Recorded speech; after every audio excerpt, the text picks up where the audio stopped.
Save your money. That is all you hear from your parents, your teachers, and even some of those finance gurus online. But here's the thing. I will never save a dime. And in this video, I'm going to explain exactly why that is. So the first thing I want to talk about is the world has completely changed. In Australia, the average salary was about $30,000 per year. And the average house price in Australia was $130,000. That is about 4 years of work to buy a house, maybe 6 if you include taxes. That's completely doable, right? If you just save for 4 to 6 years, you can afford to buy a house upright just in cash. You don't even need a loan at that point. I don't know how it worked back then, but that is insane. But now, the average salary in Australia is just over $60,000 per year, but the average house prices are way over $1 million.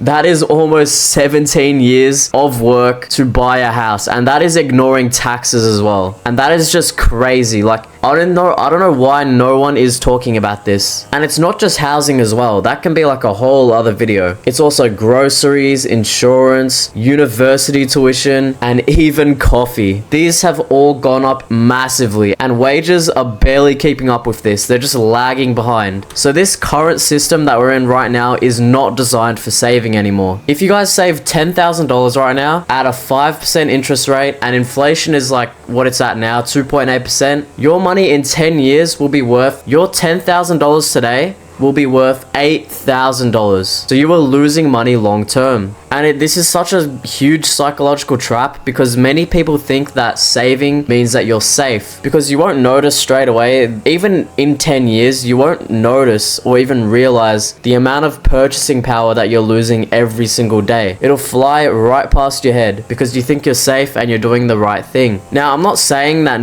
this is not financial advice or anything like that, trying to slander saving, because I think saving is good. I reckon it's only good for having emergency funds. You want to have at least 6 months of your expenses saved in an emergency fund, and you just don't touch it at all. You don't invest it. You don't do anything. I think that's the only reason why I'm going to personally save any money. Other than that, I think it's completely pointless. So now I want to answer this question. If I don't plan on saving a dime, what exactly am I going to do with my money? Am I just going to blow it all on useless things, useless technology, just buy the new iPhone every single year and just buy a nice fancy car? No, I'm not going to do any of that. I'm actually not even going to spend my money either. What I'm going to do instead is invest my money. Every single penny I have left over is going straight into my investments. So I'm 19 years old and I've put almost all of my money in crypto. Yes, that is completely risky and it's honestly stupid, but because I'm young, I can afford to take those risks. However, if I was 30 years old with kids, I probably wouldn't be doing that. I'd focus more on Bitcoin and the stock market, ETFs, and maybe even gold. But it's still the same principle. I will always be investing every single dime. And not only does investing give you way more returns, if you're investing every single day into the S&P 500 at a 7% annual return and inflation is 2.8%, you are drastically beating inflation. And not only that, if interest rates are 5%, you are still getting a 2% more annual return, which is a significant difference. It might not seem like a lot, but that 2% will compound over time and it will actually lead to big changes in your portfolio. And 7% is very conservative return. I think 11% is more realistic to what it's at now, at least. Obviously anything can happen and things change, but right now the average return on the S&P 500 is 11% per year. So yeah, that is just insane. And honestly, for me, that's just a no-brainer. There's 0 point with me saving my money. And there's actually a couple more things that I want to talk about investing, the benefits of it. That doesn't exactly have to do with numbers. Investing will teach you patience. I guess saving would as well, but it's like, I feel like investing will teach you way more patience, because let's say you invest $1,000. You'll be watching your investment slowly grow, and you might even watch it go down a bit before it actually starts growing. And that might test your patience a little. You might just want to sell instantly when you see your money go down. But if you just sit back and wait it out and keep dollar cost averaging into whatever you bought on the long enough time frame, if you bought something,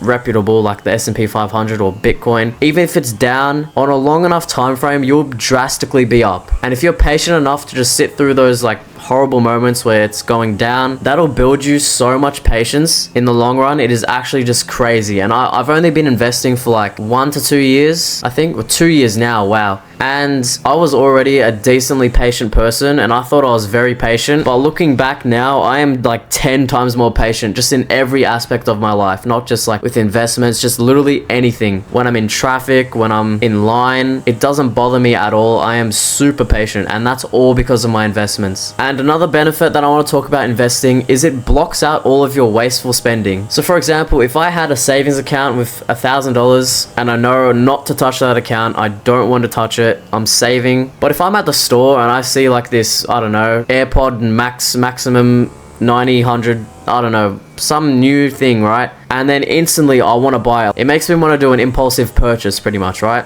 It will be so much easier for me to take out a few $100s to buy whatever it is in my savings account than to take out that few $100s in my crypto portfolio. There is so much friction to taking out money in my crypto portfolio that it's just physically not worth it. Like if I wanted to buy something and I was at the shops, I would have to go all the way home, get my crypto storage, plug it in, withdraw my money, and then go back to the store. Like there is so many steps and so much friction for me to actually buy things that it's just physically, it's impossible. But if you got a savings account, all you got to do is whip out your phone, open up your bank account, click the amount of money you want to transfer into your spending account, and that's it, you're done. So there's literally zero friction. I mean, maybe you could add, I don't know, because I don't save, I don't really know if you can do any of this. Like maybe you can add a setting where you can't take any money out. I think that's possible. But yeah, and also another thing, taking out a few $100s in your investments feels way heavier than taking out a few $100s of just liquid cash. It just feels so much heavier. I don't know how to explain it. If I've got a coin and I think I'm gonna get an easy 3x out of it, if I'm taking out $300, in my mind, I'm taking out $3,000. But if you're saving, you physically can't think about it like that because your money isn't going to grow that much. So yeah, that's another bonus to invest. This can be a whole other video. I didn't really want to get into this too much. I don't know if I rambled about it for too long, but yeah.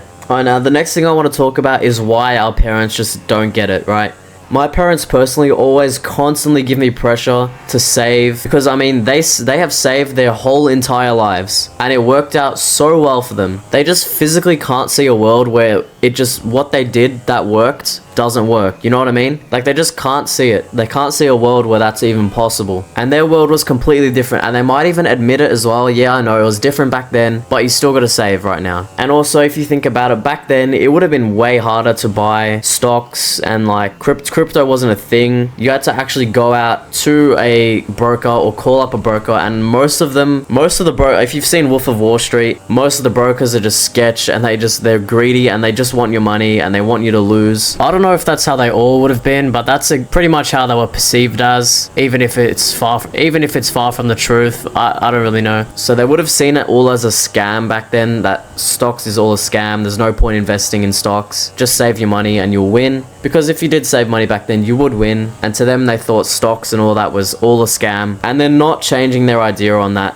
at all. Like my parents, they still think that stocks are a scam. They think if it was that easy, everyone would be doing it. But that's the thing, it's actually not easy. It takes a lot of patience, a lot of discipline, a lot of hard work, willpower, research, you name it. It is not easy at all. That is why not everyone does it. So no one actually does it. So if your parents are like mine, don't let them get into your head. Of course, take their advice. It's really good advice, and try to understand where they're coming from and try to like talk to them about it. Because like, say, well, this is, give them the data, right? This is the average salary, this is the average house. Like, what would you do if you physically, like, get their thoughts, try to open up their mind a little bit. Maybe they can give you some useful tips if they just take a step back and look at the broader aspect of the current world, and you can have a really deep and meaningful conversation and actually learn something from them, rather than just like shooing them away. Like, no, I'm not going to save, it's useless. But actually try to understand why they keep telling you to save and why it might be a good thing. And the last thing that I want to leave with you guys, saving might keep you comfortable,